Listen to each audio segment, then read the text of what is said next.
secara intelektual itu kadang-kadang, mohon maaf ini kalau saya menggunakan istilah yang tidak terlalu, Populer. menyenangkan gitu ya. Mereka mereka kadang disebut sebagai generasi dengan disabilitas intelektual.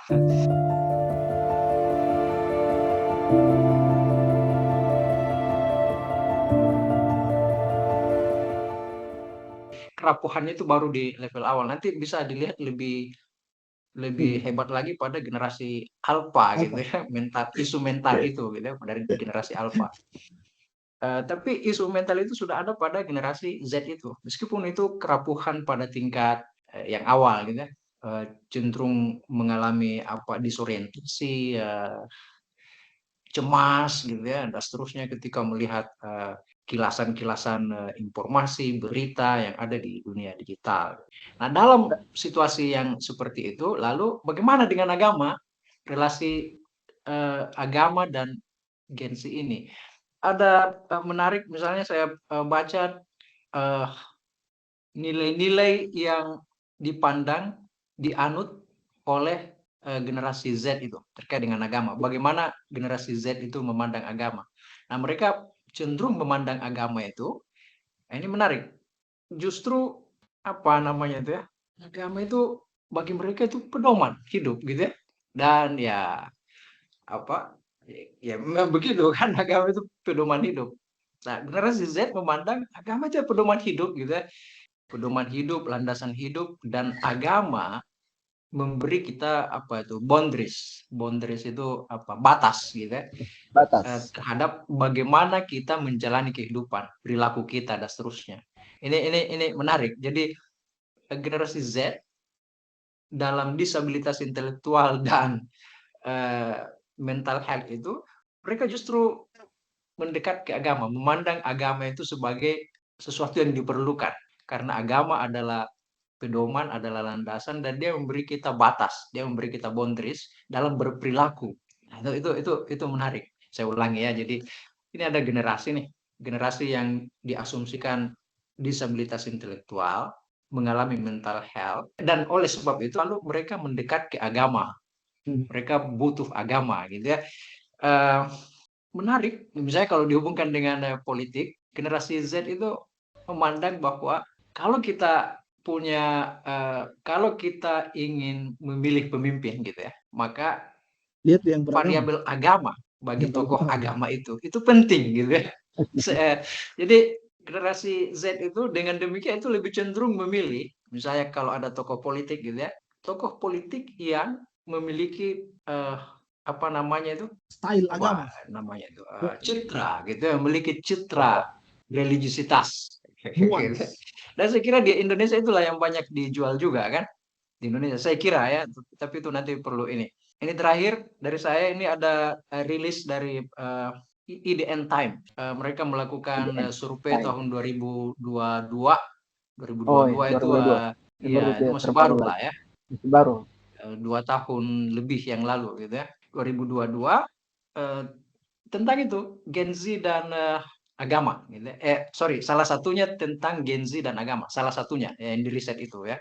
Ada beberapa yang lain yang di riset, tapi salah satunya adalah tentang Gen Z dan agama. Hasilnya ini yang saya mau sebut tentang toleransi. Hasilnya adalah 69% itu generasi Z itu memandang bahwa toleransi di Indonesia ini dilakukan di 12 kota besar di Indonesia gitu ya. Toleransi di Indonesia itu sudah cukup baik, sudah baik. Gitu. Jadi 69% itu mengatakan toleransi itu sudah cukup baik. 9% mengatakan itu tidak cukup baik, gitu ya. Lalu kemudian yang netral ada berapa persen gitu. Lalu kemudian tidak setuju juga ada sangat tidak setuju gitu ya, ada 13%. Nah, itu nanti bisa apa? Bisa dilihat lagi tuh apa rilis survei IDN itu, IDN Times itu. Yang saya mau katakan adalah sebagai penutup ya, sorry bukan penutup, sebagai apa namanya itu Pembuka obrolan ini.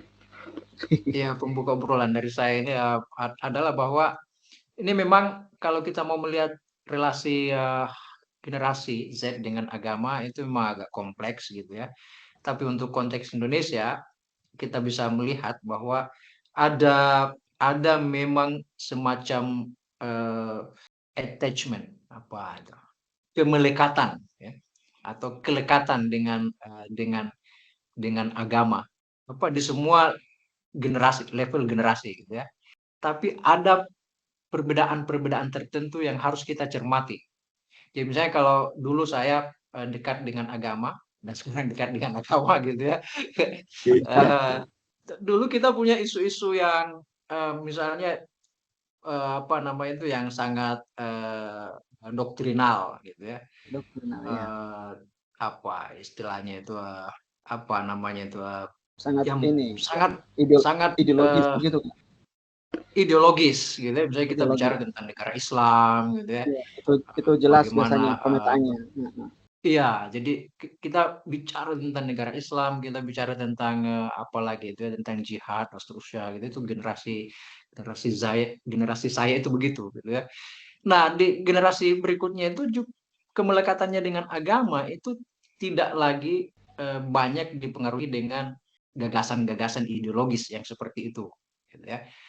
Pemikiran mereka dipengaruhi oleh sesuatu yang sudah bersifat global dan itu memberi kontribusi terhadap bagaimana generasi ini memandang agama dalam kehidupan mereka. Mulailah misalnya muncul jilbab yang jilbab itu fashion gitu ya. Iya. Karena itu ada macam-macam model jilbab gitu, karena dia fashion gitu ya. Bahkan sampai ke niqab itu cadar gitu ya. Itu juga lalu jadi fashion gitu ya. Nah, seterusnya. Eh, Hal lain misalnya kalau mereka bicara tentang apa namanya itu spiritualitas gitu ya. Kalau mereka bicara spiritualitas, nah spiritualitas itu misalnya dalam musik kita misalnya saya enggak tahu kalau Anda kaget gitu ya, misalnya Voice of apa itu? Bagaimana bacanya itu? Baceprot itu ya. Itu From. bahasa apa itu? Itu anak-anak yang berjilbab bercadar ya, Iya. yang musiknya rock gitu. Jadi itu Anda bisa bayangkan gitu ya, Iya. bagaimana generasi itu membongkar sesuatu yang selama ini disakralkan gitu ya. Jadi mereka menabuh drum, gitarnya dan seterusnya dan mereka ngerok gitu sambil bercadar gitu ya. Itu keren lah gitu. Atau misalnya bagaimana sholawatan itu ya. Kalau kita lihat itu sholawat seperti konser aja kan, seperti konser aja. Jadi eh, Allahumma sholli ala sayyidina itu sambil putaran di atas begitu ya. Mutar-mutaran Jadi itu, tas. nah itu ada semacam kebaruan yang perlu dicermati gitu. Bagaimana kita memandang itu. Saya kira itu gitu ya. Nanti generasi Oke. alfanya nanti kita omongin lagi. Saya kira itu Oke. dari saya. Nanti kita dengar dari Delau, dari Dan Rama Rama. dan Oke. host kita. Saya kira itu dari saya pengantarnya. Terima kasih Kak. Itu tadi pemetaan yang singkat dari Kak Anca.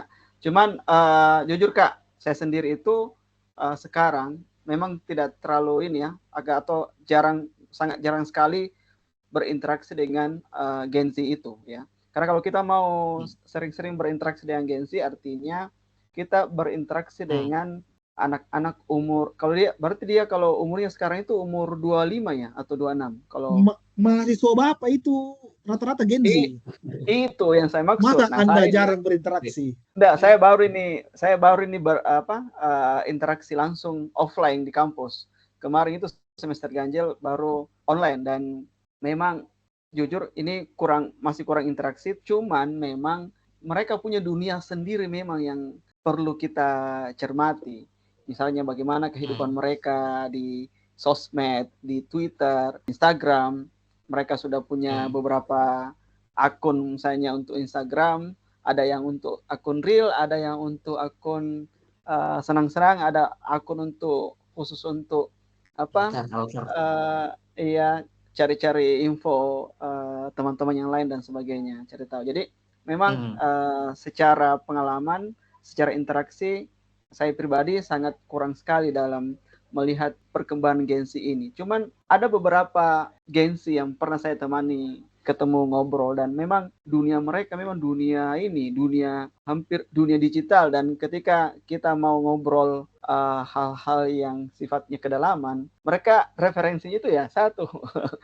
Kalau bukan Instagram, TikTok, atau di Twitter begitu. Kira-kira Kak, nanti ketakutan terbesar untuk generasi ini apa selain itu tadi yang kita sebutkan? Misalnya yang mental illness itu tentang penyakit mental. Dan kalau misalnya berhubungan dengan agama itu justru, tapi ini ada beberapa penelitian juga bilang kalau mereka mungkin lekat dengan agama, tetapi ada penelitian dari PPIM itu dulu Kak, tetapi mereka juga punya kecenderungan untuk bersikap radikal dan intoleran dengan sesama muslim yang berbeda mazhab ya, yang secara jelas misalnya sebutlah Ahmadiyah atau Syiah. Tapi mereka sangat toleran pada yang berbeda keyakinan, mungkin Kristen, Hindu, Buddha, tetapi di saat yang bersamaan mereka kurang toleran dengan yang berbeda mazhab, ya sesama muslim tapi berbeda mazhab begitu. Jadi mungkin nanti, atau bagaimana Sadri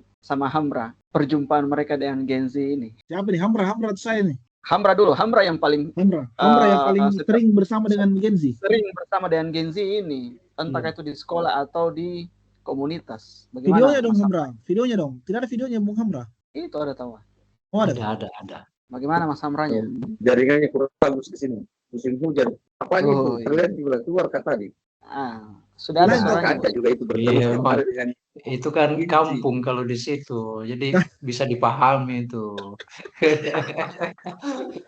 Saya kira di kota-kota ada Hamra. Saya kira di kota kampung kalau di situ. Makanya pindah. Enggak, Kamra kita yang paling sering itu masalahnya. Iya, Kak Hamra tiap hari ngopi bersama Gen Z. Iya. Dan Alpha. Alpha kan generasi Alpha sekarang kan kedai kata. Iya, kedai kata itu. Gen Alpha pun latihan di kedai kata juga. Saya kira di kedai kata itu kalau mereka ngumpul itu mereka hidup dengan dunianya masing-masing. Tapi mereka tuh ngumpul gitu ya. Ngumpul. Mereka itu ngumpul di kedai kata gitu ya. Iya. Ngumpul. Tapi mereka ada di dunia mereka masing-masing. Iya. Ada di kalau realitas yang berbeda. Iya, kalau pakai apa namanya itu, kamu lihat tubuh-tubuh mereka itu bersama gitu ya. Di jiwa mereka itu berjauhan. Iya. Saya pernah mendengar pernyataan ini di Pengkaderan. Oh, begitu. Tapi kan kedai kata nggak peduli itu. Oh iya. Kepentingannya kedai kata kan adalah berapa gelas yang mereka minum. Kepentingannya kedai jelas kata. Itu.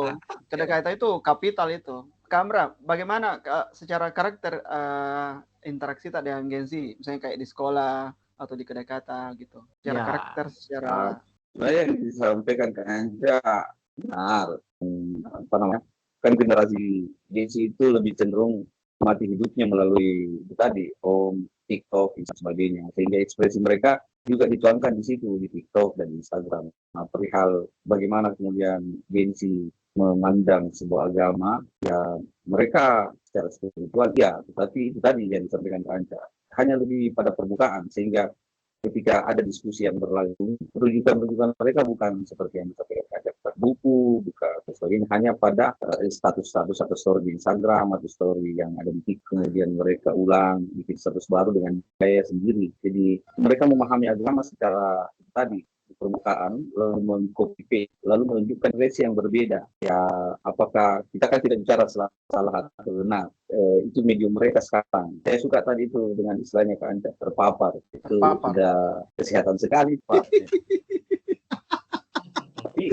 Oke, jadi artinya kalau misalnya Gen Z itu lebih lekat dengan keberagaman mereka ke dunia digital, sosial media. Apakah misalnya kita harus menggeser pendekatan keberagaman itu ke dunia digital, ataukah berusaha untuk menarik kembali ke dunia pendekatan yang lebih mendalam itu, misalnya baca buku dan sebagainya. Kalau misalnya kedalaman itu didapatkan dari membaca, misalnya dengan membaca intens buku-buku teks, misalnya buku-buku bacaan. Misalnya Ryu Hasan bilang baca buku itu tidak penting. Nah, kecuali misalnya orang yang butuh pengetahuan mendalam terkait sesuatu. Nah, mungkin Berarti pertanyaannya adalah apa generasi Zoomers ini dan generasi Alpha ini butuh pengetahuan mendalam atau tidak?